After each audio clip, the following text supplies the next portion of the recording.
동해안 어느 해역에서 북한 해군 소형 잠수함 한 척이 표류하고 있었습니다. 엔진 고장으로 추진력을 잃은 잠수함이었죠. 한국 해군이 발견했을 때 그 안에는 여군 한 명이 홀로 남아 있었습니다. 나머지 승무원들은 모두 북으로 돌아간 뒤였습니다. 그녀는 의도적으로 잠수함에 남았습니다. 탈북을 선택한 것입니다. 북한군 여군 장교가 잠수함을 타고 남아한 것은 전례가 없는 일이었습니다. 더 놀라운 것은 그녀가 탈북을 결심한 계기였습니다. 바로 한국 전투식량 한 봉지였습니다. 7년 동안 잠수함에서 복무하며 당과 수령에 충성을 맹세했던 여군이 어떻게 음식 한 봉지 때문에 조국을 버릴 수 있었을까요? 저는 그 여군이었습니다. 이 이야기는 저의 실제 증언을 바탕으로 재구성했습니다. 꽃제비 채널입니다. 제 이름은 리수진이고 북한 해군 잠수함 부대에서 7년간 복무한 소위였습니다. 지금은 자유대한민국에서 새로운 삶을 살고 있습니다. 이것은 제가 어떻게 심해의 어둠 속에서 빛을 발견했는지에 대한 이야기입니다. 구독과 좋아요는 이런 이야기들을 세상에 전하는 큰 힘이 됩니다. 저는 1992년 함경남도 신포시에서 태어났습니다. 아버지는 해군 대령이었고 오빠는 공군 조종사였습니다. 우리 집안은 3대째 군인 집안이었습니다. 당연히 저도 군인이 될 운명이었죠. 18살에 저는 해군 사관학교에 입학했습니다. 북한에서 여자가 사관학교에 가는 것은 흔한 일이 아니었습니다. 하지만 저는 성적이 우수했고 아버지의 배경도 좋았기 때문에 가능했습니다. 4년간의 혹독한 훈련을 마치고 저는 소위로 임관했습니다. 그리고 특이하게도 잠수함 부대로 배치받았습니다. 리수진 동무, 너는 우리 해군의 자랑이다. 잠수함은 우리 공화국의 비밀 무기이니 목숨 바쳐 충성하라. 부대장 동무의 말씀이었습니다. 저는 가슴을 펴고 대답했습니다. 예, 수령님께 충성을 다하겠습니다. 잠수함 생활은 상상 이상으로 고되었습니다. 좁은 공간에 20명이 넘는 승무원들이 함께 생활했습니다. 화장실도 하나, 침대도 교대로 썼습니다. 물은 철저히 배급되어 씻는 것조차 사치였습니다. 한 달에 한두 번 기항할 때만 제대로 씻을 수 있었습니다. 무엇보다 힘든 것은 음식이었습니다. 통조림 옥수수, 썩기 직전에 배추로 담근 김치, 한 달이 지나 곰팡이가 슬기 시작한 옥수수밥. 이것이 우리의 일상이었습니다. 가끔 명절이나 수령님 생일 같은 특별한 날에는 돼지고기 통조림이 배급되었는데 그것이 그렇게 맛있을 수가 없었습니다. 하지만 저는 불평하지 않았습니다. 이것이 혁명 전사의 삶이라고 배웠으니까요. 우리는 남조선 괴뢰군을 물리치고 조국 통일의 그날을 위해 싸우는 전사들이었습니다. 고난의 행군 정신으로 모든 어려움을 이겨내야 했습니다. 저는 모범 장교였고 당원이었으며 청년동맹 비서였습니다. 7년 동안 저는 완벽한 군인이었습니다. 2019년 9월의 어느 날이었습니다. 우리 잠수함은 동해상에서 정찰 임무를 수행하고 있었습니다. 그날도 평소처럼 남조선 해역 근처를 오가며 무선을 감청하고 있었습니다. 그런데 갑자기 폭음이 들렸습니다. 어뢰 발사 훈련 소리였습니다. 한국 해군의 훈련이었죠. 우리는 급히 깊은 곳으로 자망했습니다. 하지만 문제가 생겼습니다. 오래된 엔진이 과열되면서 연기가 나기 시작한 것입니다. 동무들, 침착하라. 긴급 부상한다. 함장 동무의 명령이 떨어졌습니다. 우리는 수면으로 떠올랐고 다행히 한국 해군에게 발견되지는 않았습니다. 하지만 잠수함은 움직일 수 없었습니다. 우리는 밤새 수리를 했지만 부품이 부족했습니다. 다음 날 새벽 정찰을 나갔던 병사가 돌아와 뭔가를 들고 왔습니다. 동무 소위, 이걸 보십시오. 해안가에 떠내려온 것 같습니다. 그것은 플라스틱 상자였습니다. 겉면에 태극기와 함께 전투식량이라고 적혀 있었습니다. 한국군의 전투식량이었습니다. 아마도 훈련 중에 바다에 떨어진 것 같았습니다. 함장 동무는 잠시 고민하더니 말했습니다. 적의 물자는 노획품이다. 까보자. 우리는 상자를 열었습니다. 그 순간을 저는 평생 잊을 수 없습니다. 상자 안에는 믿을 수 없는 것들이 들어있었습니다. 비빔밥 레토르트, 햄버거 통조림, 초콜릿, 사탕, 심지어 티슈와 물티슈까지. 모든 것이 깨끗하게 포장되어 있었습니다. 유통기한을 보니 불과 석 달 전에 생산된 것이었습니다. 우리는 서로 얼굴만 쳐다봤습니다. 북한에서는 10년 전에 생산된 통조림도 먹는데 이것들은 왜 이렇게 신선할까요? 함장 동무가 레토르트 하나를 뜯었습니다. 맛을 봐야 적의 실태를 파악할 수 있다. 핑계를 대며 한 숟가락 떠먹었습니다. 제 차례가 왔습니다. 비빔밥을 떠먹는 순간 제 손이 멈췄습니다. 이건 진짜 고기였습니다. 소고기가 들어있었습니다. 야채도 신선했고 고추장 맛도 진했습니다. 저는 7년 동안 잠수함에서 이런 음식을 단 한 번도 먹어본 적이 없었습니다. 그날 밤 저는 잠을 이룰 수 없었습니다. 한 가지 생각이 머릿속을 떠나지 않았습니다. 이게 적의 전투 식량이라고. 그럼 평소에는 뭘 먹는 거지? 그날 이후 저는 혼란에 빠졌습니다. 우리는 평소에 남조선 괴뢰군은 미제의 개들이며 국민들은 굶주리고 있다고 배웠습니다. 하지만 그들의 전투 식량은 우리 장교들이 명절에나 먹는 것보다 훨씬 좋았습니다. 이게 말이 되나요? 저는 은밀하게 주변을 관찰하기 시작했습니다. 다른 동무들도 이상하게 생각하고 있을까요? 하지만 아무도 입을 열지 않았습니다. 입을 열면 사상 검열 대상이 되니까요. 단 한 번, 제 대학 동기였던 박정민 동무가 조심스럽게 말했습니다. 수진아, 우리가 배운 게 전부 사실일까? 저는 깜짝 놀라 주변을 둘러봤습니다. 다행히 아무도 없었습니다. 동무, 위험한 소리 하지 마. 누가 들으면 어떡하려고. 하지만 정민이는 고개를 저었습니다. 나도 알아. 근데 계속 생각이 나. 만약에 우리가 속은 거라면? 그날 밤 저는 처음으로 두려운 질문을 스스로에게 던졌습니다. 내가 7년 동안 목숨 바쳐 지킨 것이 혹시 거짓은 아닐까? 하지만 곧 그런 생각을 지워버렸습니다. 이건 사상적으로 해이해진 증거였습니다. 저는 혁명 전사였고 당원이었습니다. 하지만 의심은 씨앗처럼 자라났습니다. 며칠 후 우리는 기지로 돌아갔습니다. 그날 저녁 배급소에서 받은 저녁은 역시나 상한 김치와 까만 옥수수밥이었습니다. 저는 숟가락을 들다가 멈췄습니다. 한국군의 전투 식량이 떠올랐습니다. 다음 날 저는 도서관에 갔습니다. 군대 도서관에는 적정 분석 자료들이 있었습니다. 남한의 경제와 군사력을 비판하는 책들이었죠. 하지만 그 책들을 읽으면서 저는 이상한 점을 발견했습니다. 비판은 많은데 구체적인 숫자는 없었습니다. 남조선은 미제의 식민지로 국민들이 고통받고 있다는 식의 추상적인 내용뿐이었습니다. 석 달 후 저는 결심했습니다. 진실을 알고 싶었습니다. 그리고 만약 우리가 정말 속았다면 저는 여기서 나가고 싶었습니다. 하지만 군인이 탈북하는 것은 거의 불가능했습니다. 감시가 철저했고 가족도 인질이나 마찬가지였습니다. 어느 날 밤 정민이가 제게 말했습니다. 수진아, 나 나갈 방법을 찾았어. 다음 항해 때 배를 타고 남쪽으로 가는 거야. 저는 그를 말렸어야 했습니다. 하지만 입에서 나온 말은 달랐습니다. 나도 함께 갈래. 계획을 세우는데 넉 달이 걸렸습니다. 우리는 다음 항해 일정을 확인했습니다. 2020년 3월 초 우리 잠수함이 동해상 정찰 임무를 맡게 되어 있었습니다. 그때가 기회였습니다. 가장 큰 문제는 다른 승무원들이었습니다. 20명이 넘는 승무원 중에는 분명 보위부 요원도 있을 것이었습니다. 우리는 아주 조심스럽게 움직여야 했습니다.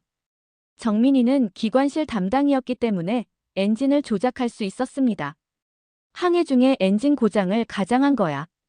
그럼 수리를 위해 대부분 승무원들이 기지로 돌아가야 해. 우리는 뒤에 남아서 남쪽으로 가는 거지. 위험천만한 계획이었지만 다른 방법이 없었습니다. 그 사이 저는 평소처럼 모범 장교 노릇을 했습니다. 생활총화 시간에는 누구보다 열심히 자아비판을 했고 당 학습도 성실하게 참여했습니다.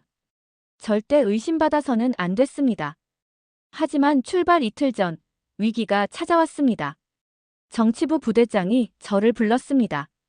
리수진 동무, 최근 동무의 사상 상태가 불안정하다는 제보가 들어왔소. 무슨 고민이라도 있소? 제 등에서 식은땀이 흘렀습니다. 누가 저를 신고한 걸까요? 아닙니다. 동무 부대장. 저는 당과 수령님께 충성을 다할 뿐입니다. 부대장은 날카로운 눈으로 저를 쏘아봤습니다. 동무, 혹시 박정민 동무와 자주 만나지 않았소? 제 심장이 멎는 줄 알았습니다. 정민이도 감시받고 있었던 것입니다. 그저 대학 동기라 가끔 만날 뿐입니다. 부대장은 한참을 저를 쳐다보다가 말했습니다. 잘 알겠소. 하지만 동무, 사적인 정에 휘둘리지 마시오. 계급적 원수와는 친구가 될 수 없소. 저는 경례를 하고 사무실을 나왔습니다. 그날 밤 정민이를 만났습니다. 들켰어. 우리 감시받고 있어. 정민이는 고개를 끄덕였습니다. 알아. 그래서 더 빨리 가야 해. 모레 출발하면 그날 바로 실행하는 거야. 우리는 더 이상 시간이 없었습니다. 성공하거나 아니면 정치범 수용소로 가거나 두 가지 중 하나였습니다. 2020년 3월 5일 출항일이었습니다. 저는 가방에 최소한의 짐만 챙겼습니다. 군복 한 벌, 사진 몇 장. 그게 전부였습니다. 부모님과 오빠에게는 아무 말도 할 수 없었습니다. 잠수함이 출항하고 이틀째 되는 날 밤, 정민이가 계획을 실행했습니다. 갑자기 엔진실에서 연기가 피어올랐습니다. 엔진 과열. 긴급 상황. 함장 동무가 급히 명령을 내렸습니다. 수면으로 부상. 기관실 점검. 상황은 생각보다 심각해 보였습니다. 정민이가 교묘하게 냉각수 파이프를 손상시켜 놓았던 것입니다. 함장은 고민 끝에 결정했습니다. 대부분의 승무원은 구조정을 타고 기지로 복귀한다. 수리팀만 남아서 작업한다. 저와 정민이 그리고 3명의 수리병만 잠수함에 남았습니다. 다른 승무원들이 구조정을 타고 떠난 후 우리는 잠시 기다렸습니다. 문제는 함께 남은 3명이었습니다. 정민이가 그들에게 말했습니다. 동무들, 솔직히 말하겠소. 우리는 남쪽으로 가려고 하오. 함께 가지 않겠소? 3명은 당황했습니다. 그중 한 명이 소리쳤습니다. 동무가 미쳤소? 이건 반역이오. 그리고 무전기를 잡으려 했습니다. 정민이가 그를 제지했고 격투가 벌어졌습니다. 저는 다른 2명을 설득해야 했습니다. 동무들, 우리가 배운 게 거짓이었소. 남조선은 우리가 생각한 것과 달라요. 하지만 그들은 듣지 않았습니다. 한 명이 저를 밀쳤고 저는 바닥에 넘어졌습니다. 그 순간 정민이가 소리쳤습니다. 수진아, 해치를 잠가. 저는 일어나 조종실로 뛰어갔습니다. 그리고 엔진을 가동시켰습니다. 잠수함이 움직이기 시작했습니다. 뒤에서는 여전히 싸움이 벌어지고 있었습니다. 저는 방향타를 남쪽으로 돌렸습니다. 몇 시간 후 배 안이 조용해졌습니다. 정민이가 조종실로 왔습니다. 그의 얼굴에는 상처가 있었고 옷은 찢어져 있었습니다. 나머지는? 제가 물었습니다. 정민이는 고개를 저었습니다. 구명 보트에 태워서 보냈어. 그들도 선택할 권리가 있으니까. 우리는 계속 남쪽으로 갔습니다. 연료가 떨어져 가고 있었습니다. 무전으로는 북한군의 추적 메시지가 들렸습니다. 리수진, 박정민, 즉시 기지로 복귀하라. 이것은 명령이다. 하지만 우리는 멈추지 않았습니다. 다음 날 새벽 레이더에 한국 해군 함정이 잡혔습니다. 우리는 수면으로 떠올라 백기를 흔들었습니다. 우리는 투항합니다. 우리는 자유를 원합니다. 한국 해군 함정이 우리 잠수함에 접근했습니다. 저는 해치를 열고 손을 들어 올렸습니다. 무장한 한국 해군들이 올라왔습니다. 무기를 버리고 두 손을 머리 위로. 저는 권총을 바닥에 내려놓고 무릎을 꿇었습니다. 우리는 북한 해군입니다. 투항합니다. 제 목소리는 떨렸습니다. 한국 군인들은 신속하게 우리를 수갑으로 채웠습니다. 당연한 절차였습니다. 우리가 적군이었으니까요. 함정으로 옮겨진 후 우리는 의료진에게 검사를 받았습니다. 영양실조 진단이 나왔습니다. 7년간의 잠수함 생활이 제 몸을 망가뜨렸던 것입니다. 간호사가 링거를 꽂으면서 부드럽게 말했습니다. 이제 괜찮아요. 안전해요. 그 말을 듣는 순간 저는 울음을 터뜨렸습니다. 7년 동안, 아니 제 평생 동안 한 번도 들어보지 못한 말이었습니다. 안전하다는 말. 북한에서는 단 한순간도 안전하지 않았습니다. 항상 감시받고 의심받고 평가받았습니다. 정민이도 옆에서 울고 있었습니다. 우리는 서로의 손을 잡았습니다. 우리 해냈어, 수진아. 우리 해냈어. 정민이의 목소리도 떨렸습니다. 항구에 도착한 후 우리는 국정원으로 이송되었습니다. 조사가 시작되었습니다. 저는 모든 것을 솔직하게 말했습니다. 제가 왜 탈북을 결심했는지, 한국 전투식량이 어떻게 제 생각을 바꿨는지. 조사관들은 놀라워했습니다. 전투식량 하나가 7년간의 세뇌를 깨뜨렸다는 거죠? 조사관이 물었습니다. 저는 고개를 끄덕였습니다. 네. 그 음식이 진실을 보여줬어요. 적이라고 배운 사람들이 병사들에게 저렇게 좋은 음식을 준다면 우리가 배운 것 중 뭐가 진실일까요?